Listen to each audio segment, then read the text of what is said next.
नारायणं नमस्कृत्य नरं चैव नरोत्तमं देवीं सरस्वतीं चैव ततो जयमुदीरयेत्। अर्थात भगवान नारायण नरश्रेष्ठ नर तथा सरस्वती देवी को नमस्कार करके जय स्वरूप कार्तिक इतिहास पुराण का पाठ करना चाहिए। जय श्री कृष्णा, राधे राधे। भगतजनों, आज हम कार्तिक महात्म्य का दूसरा अध्याय सुनेंगे। इस अध्याय में हम विभिन्न देवताओं के संतोष के लिए कार्तिक स्नान की विधि तथा स्नान के लिए श्रेष्ठ तीर्थों का वर्णन सुनेंगे। तो आइए सर्वप्रथम भगवान का स्मरण करते हुए सब बोलिए, विष्णु भगवान की जय। ओम नमो भगवते वासुदेवाय। ब्रह्मा जी नारद जी को बताते हुए कहते हैं, हे नारद, कार्तिक का व्रत अश्विन शुक्ल पक्ष की दशमी से आरंभ करके कार्तिक शुक्ला दशमी को समाप्त करें, अथवा अश्विन की पूर्णिमा को आरंभ करके कार्तिक की पूर्णिमा को पूरा करें। भक्तिमान पुरुष अश्विन शुक्ल पक्ष की एकादशी आने पर भगवान विष्णु को नमस्कार करके उनसे कार्तिक व्रत करने की आज्ञा प्राप्त करें और विधि से कार्तिक व्रत का पालन करें। 12 महीनों में मार्गशीर्ष मास अत्यंत पुण्यप्रद है। उससे अधिक पुण्य फल देने वाला नर्मदा तट पर वैशाख मास बताया गया है। उससे लाख गुना अधिक प्रयाग में माघ मास का महत्व है। उससे भी महान फल देने वाला कार्तिक मास है। इसका महत्व सर्वत्र जल में एक सा ही है। सब और सब दान, व्रत और नियम तथा दूसरी ओर कार्तिक का स्नान तराजू पर रखकर ब्रह्मा जी ने तोला, तब कार्तिक का ही पलड़ा भारी रहा। स्नान, दीपदान, तुलसी के पौधे को लगाना और सिंचना, पृथ्वी पर शयन करना, ब्रह्मचार्य का पालन करना, भगवान विष्णु के नामों का संकीर्तन तथा पुराणों का श्रवण, इन सब नियमों का जो कार्तिक मास में निष्काम भाव से पालन करते हैं वे ही जीवन मुक्त हैं। यह व्रत भगवान श्री कृष्ण को बहुत प्रिय है। सूर्य भक्त, गणेश भक्त, शक्ति के उपासक, शिवो उपासक और वैष्णव सभी को सब पापों का निवारण करने के लिए कार्तिक मास का स्नान करना चाहिए। सूर्य की प्रीति के लिए जब तक सूर्य नारायण तुला राशि पर स्थित हों तब तक व्रत करना चाहिए।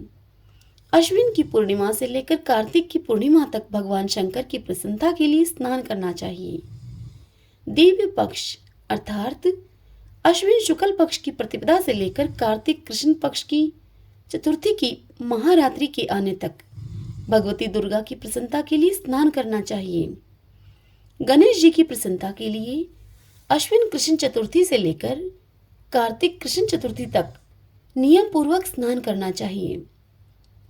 जो अश्विन शुक्ल पक्ष की एकादशी से लेकर कार्तिक शुक्ल एकादशी तक कार्तिक के व्रत की समाप्ति करता है, उसके ऊपर भगवान जनार्दन प्रसन्न होते हैं। जो मनुष्य दूसरों के संगवश या बलात् जानकर अथवा बिना जाने ही कार्तिक मास में प्रातः स्नान का नियम पूरा कर लेता है, वह कभी यम की यातना को नहीं देखता। अथवा जो ब्राह्मण कार्तिक में प्रातः स्नान करते हैं, उन्हें ओढ़ने के लिए कंबल या रजाई देकर स्नान जनित पुण्य फल को प्राप्त करें। कार्तिक मास में विशेषतः श्री राधा और श्री कृष्ण जी की पूजा करनी चाहिए। जो मनुष्य कार्तिक मास में तुलसी वृक्ष के नीचे श्री राधा और श्री कृष्ण की मूर्ति का निष्काम भाव से पूजन करते हैं, उन्हें जीवन मुक्त समझना चाहिए।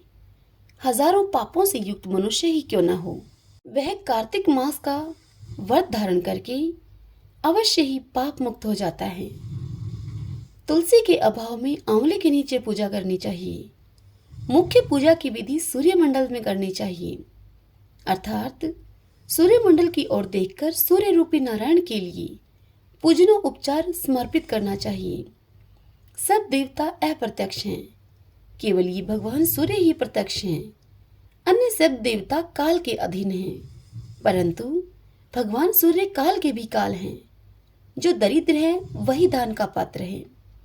उसकी अपेक्षा भी विद्वान पुरुष दान का विशेष पात्र हैं। भगवान विष्णु की चल मूर्ति से अचल मूर्ति श्रेष्ठ मानी गई है। मूर्ति के अभाव में भगवत बुद्धि से पीपल अथवा वट की पूजा करनी चाहिए। पीपल भगवान विष्णु का और वट भगवान शंकर का स्वरूप है। शालिग्राम शिला के चक्र में सदा भगवान विष्णु का निवास है, इसीलिए प्रतन पूर्वक शालिग्राम की पूजा करनी चाहिए। पलाश ब्रह्मा जी के अंश से उत्पन्न हुआ है। जो कार्तिक मास में उसके पत्तल में भोजन करता है वह भगवान विष्णु के लोक में जाता है।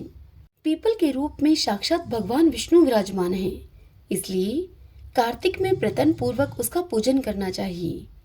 जो लोग कार्तिक मास में स्नान, जागरण, दीपदान और तुलसी वन की रक्षा करते हैं वे भगवान विष्णु के स्वरूप हैं। जो भगवान विष्णु के मंदिर में झाड़ू देकर स्वस्तिक आदि का निष्काम भाव से मंगल चिन्ह बनाते हैं और भगवान विष्णु की पूजा करते हैं वे जीवन मुक्त हैं।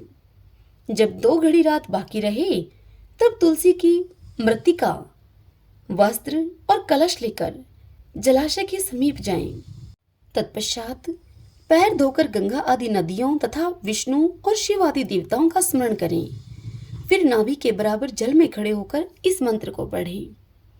कार्तिके अहम करिष्यामि प्रातः स्नानम जनार्दनम प्रीत्यर्थम तव देवेश दामोदर मया सह। हे जनार्दन, हे देवेश्वर, हे दामोदर, हे लक्ष्मीपति, आपकी प्रसन्नता के लिए मैं कार्तिक में प्रातः स्नान करूंगा। तत्पश्चात यह मंत्र बोले। ग्रहणाम अर्घ्यम मया दत्तम राधया सहितो हरि नमः कमलनाभाय नमस्ते जलशायिने नमस्ते अस्तु हर्षिकेश ग्रहणा अर्घ्यम नमोस्तुते। हे भगवान, आप श्री राधा के साथ मेरे दिए हुए इस अर्घ को स्वीकार करें। हे हरे, आप कमलनाभ को नमस्कार है। जल में शयन करने वाले आप नारायण को नमस्कार है। हे हर्षिकेश, यह अर्घ आप ग्रहण कीजिए, आपको बारंबार नमस्कार है। मनुष्य किसी भी तीर्थ में स्नान करें उसे गंगा का स्मरण अवश्य करना चाहिए। पहले मृत्तिका आदि से स्नान करके पाव मानी ऋचाओं के द्वारा अपने मस्तक पर अभिषेक करें। अगम हर्षण और स्नानांग तर्पण करके पुरुष सुक्त से सिर पर जल छिड़के। उसके बाद बाहर आकर पुनः मस्तक पर तीर्थ का जल सींचे।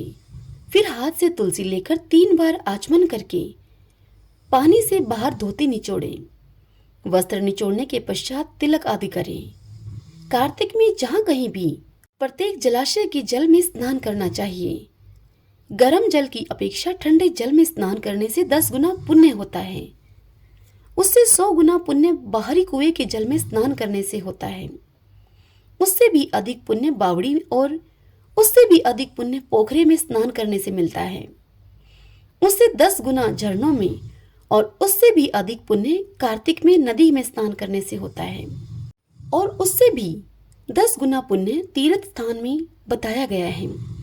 तीर्थ से 10 गुना पुण्य वहां होता है जहां पर 2 नदियों का संगम हो, और यदि कहीं 3 नदियों का संगम हो तब तो पुण्य की कोई सीमा ही नहीं है। सिंधु, कृष्णा, वेणी, यमुना, सरस्वती, गोदावरी, विपाशा, नर्मदा, तमसा, मही, कावेरी, सरयू, शिप्रा, चंबल, झेलम, वेदिका, शोणभद्र, वेत्रवती, अपराजिता, गंडकी, गोमती, पूर्णा, ब्रह्मपुत्र, मानसरोवर, वागमती, शतलज, ये सब तीर्थ कार्तिक में दुर्लभ हैं। सब स्थलों से अधिक आर्यावर्त अर्थात विंध्याचल और हिमालय के भीतर का प्रदेश उत्तर भारत बड़ा ही पुण्यदायक है। उससे भी अधिक कोल्हापुरी श्रेष्ठ है। कोल्हापुरी से भी अधिक श्रेष्ठ विष्णु कांची और शिव कांची है। उससे भी श्रेष्ठ है अनंत सेन का निवास स्थान वराह क्षेत्र। वराह क्षेत्र से चक्र क्षेत्र और चक्र क्षेत्र से अधिक पुण्य में मुक्ति का क्षेत्र है। उससे भी श्रेष्ठ अवंतीपुरी और अवंतीपुरी से भी श्रेष्ठ बद्रिका आश्रम है। बद्रिका आश्रम से अयोध्या, अयोध्या से गंगा द्वारा से कनखल और कनखल से भी श्रेष्ठ है मथुरा, क्योंकि कार्तिक में वहां स्वयं भगवान राधा कृष्ण स्नान करते हैं। और मथुरा से भी श्रेष्ठ है द्वारका, क्योंकि द्वारका ने भगवान गोविंद को अपने चित्त में बसा रखा है। उनके लिए द्वारका सूर्य के समान पुण्य का प्रकाश करने वाली है। द्वारका से भी श्रेष्ठ भागीरथी है। वह भी जहाँ विंध्य पर्वत से मिलती है वहां अधिक श्रेष्ठ है। उससे भी 10 गुना पुण्य तीर्थराज प्रयाग में स्नान से होता है। उससे भी श्रेष्ठ काशी है, जिसके आश्रय से गंगा जी भी मनुष्य के सब पापों का नाश करती हैं। काशी में पंचनद अर्थात पंचगंगा का तीर्थ है, जो तीनों लोकों में विख्यात है। कार्तिक मास आने पर रौरव नरक में पड़े हुए पितर भी चिल्लाते हैं कि क्या हमारे वंशज में से कोई ऐसा भाग्यवान कभी पैदा होगा जो पंचगंगा में जाकर हमारे लिए नरक से उद्धार करने वाला तर्पण करेगा। लाखों पाप करने के बाद भी मनुष्य यदि पंचगंगा में नहाकर विंदु माधव जी की पूजा करे तो उसके समस्त पाप तत्काल ही नष्ट हो जाते हैं। कुछ रात बाकी रहे तभी स्नान किया जाए तो वह स्नान उत्तम और भगवान विष्णु को संतुष्ट करने वाला है। सूर्योदय काल में किया हुआ स्नान मध्यम श्रेणी का है। जब तक कृतिका अस्त न हो तभी तक स्नान का उत्तम समय है। अन्यथा बहुत विलंब करके किया हुआ स्नान कार्तिक स्नान की श्रेणी में नहीं आता। स्त्रियों को पति की आज्ञा लेकर कार्तिक का स्नान करना चाहिए, क्योंकि पति से बिना पूछे जो धर्म कार्य किया जाता है वह पति की आयु को क्षीण कर देता है। स्त्रियों के लिए पति की सेवा को छोड़कर दूसरा कोई धर्म नहीं है। केवल जो पति की आज्ञा का पालन करती है वही इस संसार में धर्मवती है।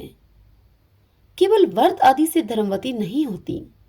पति यदि दरिद्र, पतित, मूर्ख अथवा दीन भी हो तो वह वैसा होता हुआ भी स्त्री का आश्रय है। उसके त्याग से स्त्री नरक में गिरती है। जिसके दोनों हाथ, दोनों पैर, वाणी और मन ये काबू में रहें तथा जिसमें विद्या, तप एवं कीर्ति हो वही मनुष्य तीर्थ के फल का भागी होता है। जिसकी तीर्थों में श्रद्धा न हो, जो तीर्थ में भी पाप की ही बात सोचता हो, नास्तिक हो, जिसका मन द्विधा में पड़ा रहता हो तथा जो कोरा तर्कवादी हो, ये 5 प्रकार के मनुष्य तीर्थ फल के भागी नहीं होते। जो ब्राह्मण प्रतिदिन प्रातःकाल उठकर तीर्थ में स्नान करता है वह मनुष्य सब पापों से मुक्त होकर परब्रह्म परमात्मा को प्राप्त होता है। स्नान का तत्व जानने वाले मनीषी पुरुषों ने 4 प्रकार के स्नान बतलाए हैं: वायव्य, वारुण, ब्रह्मा और दिव्य। गोधूलि से किया हुआ स्नान वायव्य कहलाता है। समुद्र आदि के जल में जो स्नान किया जाता है उसे वारुण कहते हैं। वेद मंत्रों के उच्चारण पूर्वक जो स्नान होता है उसका नाम ब्रह्मा है तथा मेघों अथवा सूर्य के किरणों के द्वारा जो जल अपने शरीर पर गिरता है उसे दिव्य स्नान कहा गया है। इन सभी स्नानों में वारुण स्नान सबसे उत्तम है। ब्राह्मण, क्षत्रिय और वैश्य को मंत्रों उच्चारण पूर्वक स्नान करना चाहिए। स्त्री और शूद्र के लिए बिना मंत्र के ही स्नान का विधान है।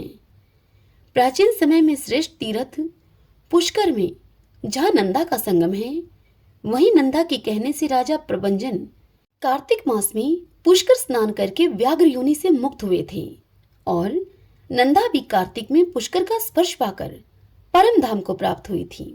भगतजनों, इस अध्याय की यह कथा यहीं संपूर्ण होती है। इससे आगे की कथा हम कल अगले अध्याय में सुनेंगे। कल के अध्याय में हम कार्तिक व्रत करने वाले मनुष्य के लिए पालन करने योग्य नियम, कल हम यह कथा सुनेंगे। हरि ओम तत्सत। गोविंदे गोविंदे हरि मुरारी, गोविंदे गोविंदे मुकुंद कृष्ण, गोविंदे गोविंद रथांग पाणे, गोविंदे दामोदर माधवेति। ओम नमो भगवते वासुदेवाय। जय श्री कृष्ण। राधे राधे।